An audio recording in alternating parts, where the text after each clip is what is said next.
Hello everyone, एक बार फिर से हम कुछ बहुत ही महत्वपूर्ण प्रश्नों के विषय में बात करने वाले हैं जो कि आपके एग्जाम के पॉइंट ऑफ व्यू से काफ़ी इंपॉर्टेंट होने वाले हैं। तो चलिए शुरू करते हैं आज का ये सेशन। पहला क्वेश्चन हमारा है, खुर्रम किसका प्रारंभिक नाम था? तो देखिए, इसका जो सही आंसर होगा वो होगा हमारा शाहजहाँ। ठीक है, ध्यान रखिएगा, शाहजहाँ का जो प्रारंभिक नाम था वो खुर्रम था। और जब खुर्रम ने अहमदनगर की जो विजय की थी, उसके उपलक्ष्य में जहांगीर ने खुर्रम को शाहजहाँ की उपाधि प्रदान की थी। तो ध्यान रखिएगा, शाहजहाँ का प्रारंभिक नाम खुर्रम था और ये शाहजहाँ की जो उपाधि है ये जहांगीर के द्वारा दी गई थी। आगे बढ़ते हैं नेक्स्ट क्वेश्चन की तरफ। ईसाई धर्म प्रचारकों को भारत में धर्म प्रचार करने की स्वतंत्रता कब प्रदान की गई है? तो ध्यान रखिएगा, ईसाई धर्म प्रचारकों को भारत में आने, निवास करने और धर्म प्रचार करने की जो स्वतंत्रता है ये 1813 के एक्ट से प्रदान की गई थी। ठीक है, ध्यान रखिएगा, 1813 के एक्ट से। आगे बढ़ते हैं नेक्स्ट क्वेश्चन की तरफ। राजभाषा का उल्लेख किस भाग में किया गया है? तो देखिए, इसका जो सही आंसर होगा वो होगा हमारा भाग 17 में। भाग 17 में राजभाषा का उल्लेख किया गया है। वहीं बात की जाए भाग 15 में, तो भाग 15 में निर्वाचन आयोग, भाग 18 में आपात उपबंध और भाग 20 की बात किया तो भाग 20 में संविधान संशोधन का उल्लेख किया गया है। तो यहाँ पर जो सही आंसर हमारा होगा वो होगा हमारा भाग 17। चलिए आगे बढ़ते हैं नेक्स्ट क्वेश्चन की तरफ। अनुसूची 11 में कितने विषयों का उल्लेख किया गया है? देखिए, यहाँ बात हो रही है अनुसूची 11 की। अनुसूची 11 की बात करें तो अनुसूची 11 में किस चीज़ का प्रावधान किया गया है? पंचायती राज व्यवस्था का।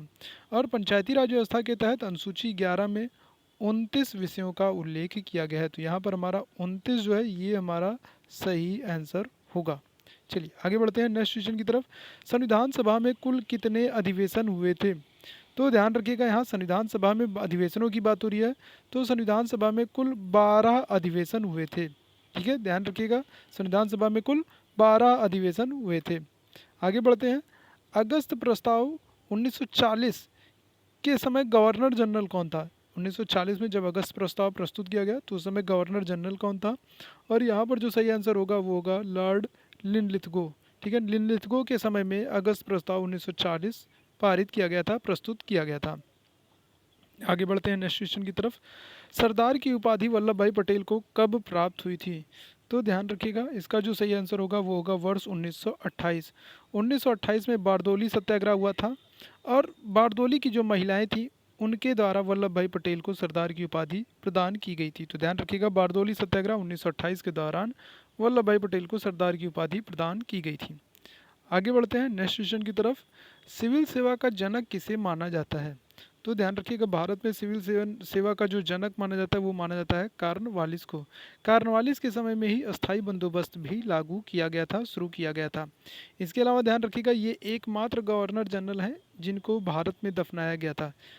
ठीक है, उत्तर प्रदेश के गाजीपुर शहर में इनकी कब्रगाह है और वहाँ पर इनको दफनाया गया था। तो ये एकमात्र गवर्नर जनरल हैं जिनको भारत में दफनाया गया है।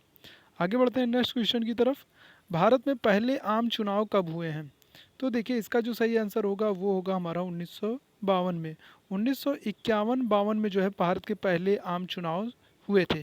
ठीक है, तो यहाँ पर सही आंसर जो हमारा होगा वो होगा हमारा 1952। चलिए आगे बढ़ते हैं नेक्स्ट क्वेश्चन की तरफ। किसी नए राज्य के प्रवेश या स्थापना का अधिकार किस अनुच्छेद में संसद को प्रदान किया गया? तो यहाँ पर एक चीज़ ध्यान रखिएगा कि यहाँ क्वेश्चन में ही बता दिया गया है कि यह अधिकार संसद को प्राप्त है। किसी भी नए राज्य के प्रवेश या स्थापना का अधिकार संसद को प्रदान किया गया है, लेकिन यहाँ बात हो रही है किस अनुच्छेद के तहत। तो ध्यान रखिएगा, जो सही आंसर होगा वो होगा हमारा अनुच्छेद 2। अनुच्छेद 2 के तहत संसद को अधिकार दिया गया है, वो किसी भी नए राज्य के प्रवेश या स्थापना कर सकती है।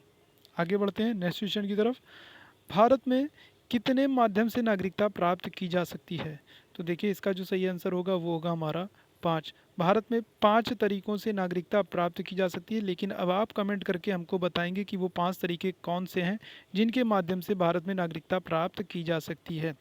ठीक है, उन 5 तरीक़ों के नाम आपको बताने हैं जिनके माध्यम से भारत में नागरिकता प्राप्त की जा सकती है।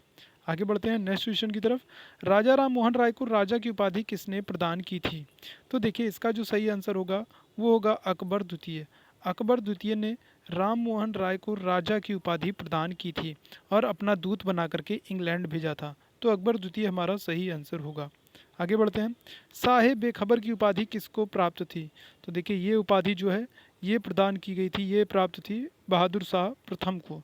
ठीक है, औरंगजेब की मृत्यु के बाद बहादुर शाह प्रथम राजा होते हैं और इन्हीं को साहिब खबर की उपाधि प्राप्त थी। आगे बढ़ते हैं। मुख्य निर्वाचन आयुक्त का कार्यकाल कितना होता है? तो देखिए, मुख्य निर्वाचन आयुक्त के कार्यकाल की बात की जाए तो इनका कार्यकाल जो होता है 6 वर्ष या 65 वर्ष होता है। जो भी पहले समाप्त होगा उसी समय तक इनका कार्यकाल बना रहेगा, 6 वर्ष या 65 वर्ष। आगे बढ़ते हैं नेक्स्ट क्वेश्चन की तरफ। अकबर ने दास प्रथा का अंत कब किया? तो देखिए, इसका जो सही आंसर होगा वो होगा 1562 में। 1562 में अकबर ने दास प्रथा का अंत किया था। चलिए आगे बढ़ते हैं नेक्स्ट क्वेश्चन की तरफ। पानीपत का तृतीय युद्ध कब हुआ है? तो देखिए, इसका जो सही आंसर होगा वो होगा हमारा 1761। 1761 में पानीपत का तृतीय युद्ध अहमद शाह अब्दाली और मराठों के बीच में हुआ था। तो 1761 हमारा सही आंसर है। आगे बढ़ते हैं। कर्क रेखा किस राज्य से नहीं गुजरती है? देखिए, कर्क रेखा जो है ये भारत के बीचों बीच से गुजरती है और 8 राज्यों से गुजरती है, ये आपको पता है। ठीक है, लेकिन यहाँ पर पूछा गया है किस राज्य से नहीं गुजरती है, तो यहाँ पर जो सही आंसर होगा वो होगा हमारा मणिपुर। कर्क रेखा मणिपुर से नहीं गुजरती है। लेकिन अब आपको कमेंट करके बताना है कि ये 8 राज्य कौन से हैं जिनसे कर्क रेखा गुजरती है। चलिए आगे बढ़ते हैं नेक्स्ट क्वेश्चन की तरफ। सबसे लंबी तटरेखा किस राज्य की है? तो देखिए, सबसे लंबी तटरेखा की बात की जाए तो सबसे लंबी तटरेखा जो है ये तो आपकी गुजरात की है। ठीक है, ये तो आपकी गुजरात की है, लेकिन यहाँ पर गुजरात ऑप्शन में नहीं दिया है, तो फिर सबसे लंबी तटरेखा किसकी होगी? तो दूसरे नंबर पर जो है वो है आंध्र प्रदेश। दूसरी आंध्र प्रदेश की सबसे लंबी तटरेखा है। तीसरी तमिलनाडु की सबसे लंबी तटरेखा है। और चौथी तटरेखा जो है वो महाराष्ट्र की सबसे लंबी तटरेखा है। तो ये 4 सबसे लंबी तटरेखा वाले राज्य हैं।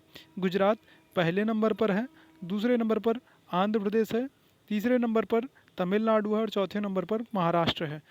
ठीक है, तो ये ध्यान रखिएगा, ये 4 सबसे लंबी तटरेखा वाले राज्य हैं। आगे बढ़ते हैं नेक्स्ट क्वेश्चन की तरफ। विश्व की कितनी प्रतिशत जनसंख्या भारत में निवास करती है? तो देखिए, इसका जो सही आंसर होगा वो होगा 17.5%। ठीक है, 17.5% जनसंख्या जो विश्व की है ये भारत में निवास करती है। चलिए आगे बढ़ते हैं। कहाँ सर्वाधिक जैव विविधता पाई जाती है? तो ध्यान रखिएगा, इसका जो सही आंसर होगा वो होगा हमारा भूमध्य सागरीय क्षेत्रों में। ठीक है, मान लीजिए ये हमारी पृथ्वी है और इसके बीचों बीच से 0 डिग्री भूमध्य रेखा गुजरती है। ठीक है, 0 डिग्री इक्वेटर कहें या फिर कहें भूमध्य रेखा गुजरती है जो पृथ्वी को 2 बराबर भागों में बांटती है। और 0 डिग्री से लेकर के 0 डिग्री के ऊपर लगभग 30 डिग्री और लगभग 30 डिग्री नीचे, ठीक है, 30 डिग्री उत्तरी गोलार्ध और 30 डिग्री दक्षिणी गोलार्ध के बीच वाला जो ये क्षेत्र है ये भूमध्य सागरीय क्षेत्र माना जाता है। और सर्वाधिक जैव विविधता जो है वो यहीं पर देखने को मिलती है। तो हमारा जो सही आंसर होगा वो होगा हमारा भूमध्य सागरीय क्षेत्र।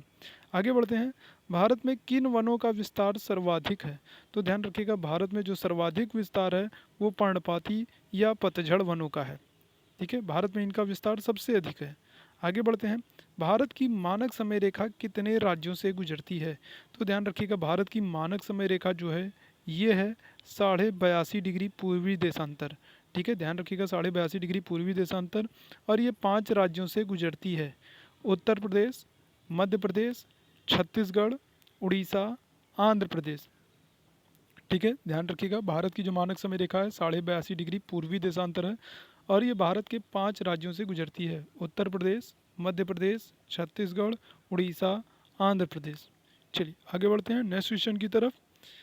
भारत का दक्षिणतम बिंदु कहाँ स्थित है? ठीक है, ध्यान रखिएगा, भारत के दक्षिणतम बिंदु की बात की है तो भारत का दक्षिणतम बिंदु जो है वो है इंदिरा पॉइंट। और इंदिरा पॉइंट जो है ये ग्रेट निकोबार द्वीप पर स्थित है। तो ग्रेट निकोबार जो है ये हमारा सही आंसर होगा। चलिए आगे बढ़ते हैं नेक्स्ट क्वेश्चन की तरफ। पोर्ट ब्लेयर किस द्वीप पर स्थित है? ठीक है, पोर्ट ब्लेयर की बात की है। पोर्ट ब्लेयर जो है ये अंडमान निकोबार की राजधानी है और यहाँ पर आपको बताना है कि पोर्ट ब्लेयर जो है किस द्वीप पर स्थित है। तो ध्यान रखिएगा, पोर्ट ब्लेयर जो है ये दक्षिणी अंडमान पर स्थित है। ठीक है, पोर्ट ब्लेयर अंडमान निकोबार की राजधानी दक्षिणी अंडमान पर स्थित है। बात करते हैं इस वीडियो की लास्ट क्वेश्चन की। कुचिपुड़ी किस राज्य का नृत्य है? ठीक है, कई बार यह प्रश्न पूछा जा चुका है।